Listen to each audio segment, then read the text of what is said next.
ரமதானுடைய கடைசி பத்தில் இந்த 6 அமல்கள் அதிகமாக நம்ம செய்து வர வேண்டும். குறிப்பாக ரமதானுடைய இந்த கடைசி பத்தினுடைய ஒற்றைப்படை இரவுகளில் இந்த 6 அமல்களை அதிகமாக செய்ய முயற்சி செய்ய வேண்டும். இன்ஷா அல்லாஹ் நிச்சயமாக அல்லாஹ் ஜல்ல ஷானஹு தஆலா அந்த ஒற்றைப்படை இரவுகளில் தான் லைலத்துல் கத்ருடைய இரவை வைத்திருக்கிறான். நம்ம முழுவதுமாக இந்த 10 நாளில் அமல் செய்யும் பொழுது கட்டாயமாக லைலத்துல் கத்ருடைய இரவை நாம் அடைந்து கொள்வோம். அல்ஹம்துலில்லாஹ். முதலாவது வேளை இஷாவுடைய தொழுகை ஜமாத்தோடு தொழுக முயற்சிக்க வேண்டும். அதே மாதிரி ஃபஜ்ருடைய தொழுகையும் ஜமாத்தோடு தொழுக முயற்சிக்க வேண்டும். ஹதீஸ் பதிவாக இருக்கிறது, யார் இஷாவுடைய தொழுகை ஜமாத்தோடு தொழுது அதே மாதிரி ஃபஜ்ருடைய தொழுகை ஜமாத்தோடு தொழுகிறார்களோ முழு இரவு நின்று வணங்கிய நன்மை அல்லாஹ் அவருக்கு கொடுக்கிறான் என்பதாக சொன்னாங்க. எனவே நிச்சயமாக இந்த முதல் அமல் இஷா மற்றும் ஃபஜ்ருடைய தொழுகையை ஜமாத்தோடு தொழுக முயற்சிக்க வேண்டும். எல்லா நாளிலும் தொழுகணும், ஆனால் இங்கு குறிப்பாக அதிகமாக காசா அமல் செய்யணும்.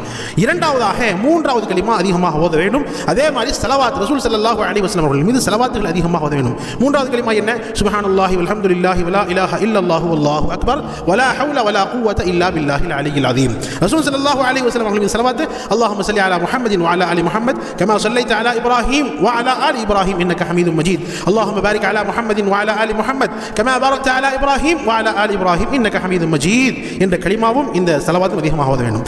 மூன்றாவதாக குர்ஆனை இந்த இரவில் குறிப்பாக ரமதானுடைய கடைசி பத்திலே அதுவும் ஒற்றைப்படை இரவுகளில் அதிகமாக ஓதணும். குறைந்தபட்சம் சூரத்துல் இக்லாஸ் குல் ஹுவல்லாஹு அஹத் சூராவை 3 முறை நம்ம ஓதிக்கொள்ள வேண்டும்.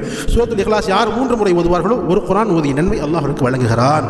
நான்காவது, இந்த கடைசி பத்தில் குறிப்பாக ஒற்றைப்படை இரவுகளில் நம்ம ஸலாத்து தௌபாவுடைய தொழுகை தொழுது அதற்கு பிறகு அல்லாஹ் அடுத்து அதிகமாக பாவ மன்னிப்புகள் தேட வேண்டும். ஐந்தாவதாக நாம் முடிந்த அளவுக்கு சதகா செய்ய வேண்டும். இந்த இரவுகளில் குறிப்பாக ஒற்றைப்படை இரவுகளில் அதிகமாக சதகா செய்ய வேண்டும். ஆறாவதாக லைலத்துல் கத்ருடைய துஆவை நாம் அதிகமாக ஓதிக்கொண்டே இருக்க வேண்டும். அல்லாஹும்ம இன்னக அஃபுவுன் துஹிப்புல் அஃப்வ ஃபஅஃபு அன்னி. இந்த துஆவுடைய பொருள், யா அல்லாஹ் நீ மன்னிப்பவன், மன்னிப்பை விரும்பக்கூடியவன், எனவே என்னுடைய பாவங்களை குற்றங்களை மன்னித்து அருள்வாயாக என்ற இந்த துஆவையும் அதிகமாக ஓதிக்கொண்டே இருக்க வேண்டும்.